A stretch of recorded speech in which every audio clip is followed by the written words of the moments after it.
प्रदेश में संघर्ष की एक ऐसी प्रकाष्ठा बन चुके हैं और वन मैन आर्मी की तरह पॉलिटिक्स में जिस तरह आगे बढ़ते जा रहे हैं, वो खासतौर से कांग्रेस को रास नहीं आ रहा है, तो क्या कहेंगे आप?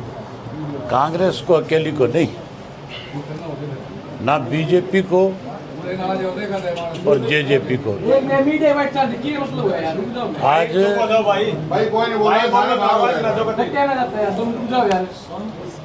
इन सब राजनीतिक दलों को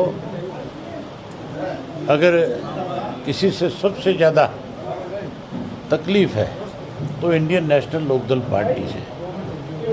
भाजपा को अब इस बात का एहसास हो गया सम्मान दिवस के बाद कि तुम्हें कांग्रेस तो सत्ता से बाहर नहीं कर सकी, लेकिन इंडियन नेशनल लोकदल पार्टी जो है आने वाले समय में भाजपा को सत्ता से बाहर कर देगी। जो सम्मान दिवस के ऊपर लोगों का उत्साह था, जिस तरह से यूथ आया था, जितनी बड़ी संख्या में लोग वहाँ पे पहुँचे थे, उससे इन सारे राजनीतिक दलों में मायूसी भी है, भगदड़ भी है। बहुत सारे साथी आज अलग अलग पार्टियों को छोड़ करके इंडियन नेशनल लोकदल पार्टी में अपनी आस्था व्यक्त कर रहे हैं।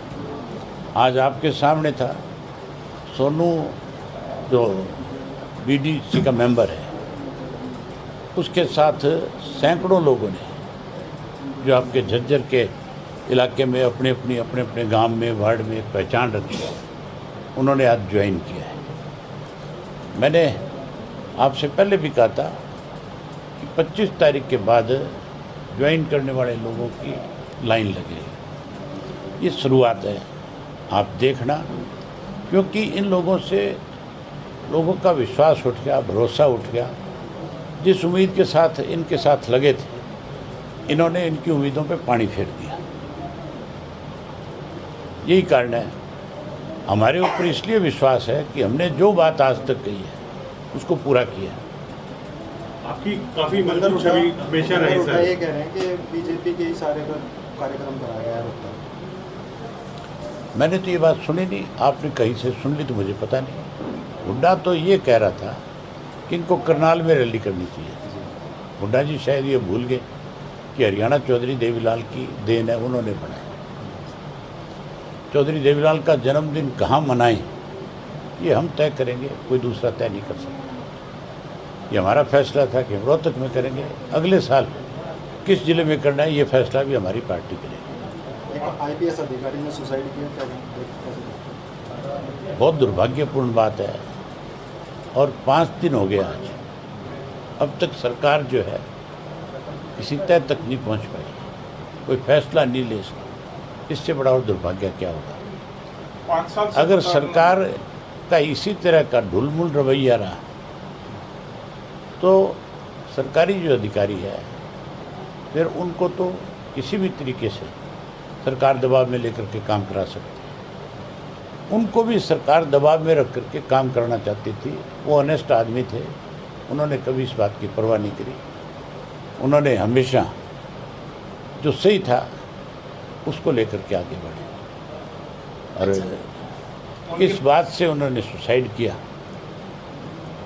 उन्होंने अपने सुसाइड नोट में साफ लिखा है, जिन लोगों के नाम लिखे गए हैं उनके खिलाफ कार्रवाई होनी चाहिए, सख्त कार्रवाई। एक वीडियो वायरल हो रही है जहां पूछा जा रहा है आपसे कि जिस तरह से आईपीएस ने सुसाइड किया, आप कह रहे इसमें आपका क्या करा? वो वीडियो लगातार मैंने ये बात कही थी उस दिन जब मैं प्रेस कॉन्फ्रेंस कर रहा था, तभी मुझे किसी ने आके बताया कि इस तरह से एक आईपीएस अधिकारी ने सुसाइड कर दिया।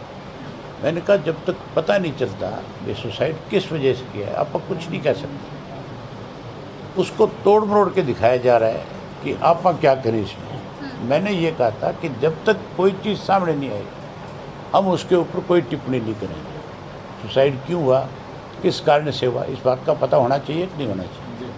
मुझे जैसे ही पता लगा कि उन्होंने सुसाइड नोट लिखा है, मैंने इमीडिएटली अपनी पार्टी के 2 सीनियर लोगों को, हमारे प्रदेश अध्यक्ष को और MS मलिक जो पूर्व DGP है, उन दोनों को उनकी धर्मपत्नी के पास भेजा और एक पार्टी की तरफ से लेटर दिया कि हम इस दुख की घड़ी में आपके साथ हैं, जब तक आपके साथ न्याय नहीं होगा हम आपके साथ खड़े होंगे और हम आपके साथ खड़े होकर के आपको न्याय दिलवाने में आपकी पूरी मदद। मैंने उनके जो साले हैं, जो उनके भाई हैं मैडम के, उनसे भी उसी दिन बात करी।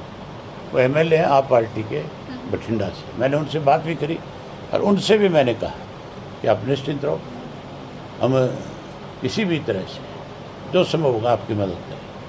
तो सर हमेशा से ये जो वीडियो चला रखा है ना, ये जो बारी बारी दिखाया जा रहा है अलग अलग लोगों की तरफ से, ये कांग्रेसी हैं सारे के सारे, ये राजनीति कर रहे हैं उसके ऊपर। सर एक अहम सवाल है, आपकी हमेशा से एक परसेप्शन बनाया गया कि अभय सिंह चौटाला की एक हार्डकोर छवि है, लेकिन आप रोहतक के कार्यक्रम में सर जिस तरह भावुक हुए, लाखों आपके कार्यकर्ता भी शायद आपके साथ। मैं अपनी पार्टी के लिए तो आप तो पत्थर, नहीं, आप तो मोम की तरह हैं सर, अंदर से बिल्कुल नर्म है अभय सिंह।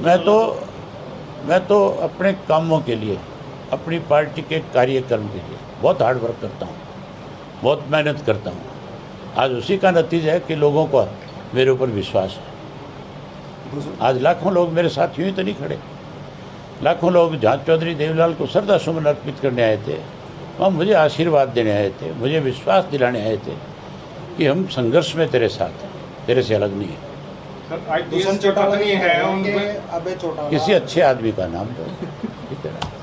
सर दीपेंद्र हुड्डा ये कह रहे हैं कि इनेलो पार्टी को गैंग पार्टी बता रहे हैं। गुलाबी गैंग तो हमने सुनी थी, चौटाला गैंग तो नहीं सुनी किसी ने। आपने सुनी तो बता दो, गुलाबी गैंग तो पुराना नाम है। सर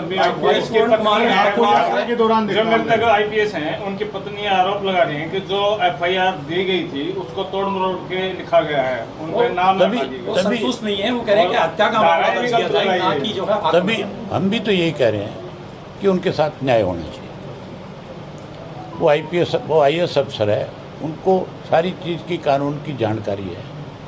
उन्होंने इसीलिए पोस्टमार्टम नहीं करवाया ना कि उसमें कानूनन पेचीदगियाँ छोड़ी गई है, वो पूरी करनी चाहिए। सरकार को किसी को बचाना नहीं चाहिए, जो कसूरवार है उसके खिलाफ कार्रवाई होनी चाहिए। आखिर 5 साल से ऊपर ताड़ना झेल रहे हैं, आखिर सरकार इस मामले में मौन क्यों थी? उनको आत्महत्या करनी क्यों पड़ी? ये बात आप उनकी वाइफ से पूछो, सरकार से पूछो।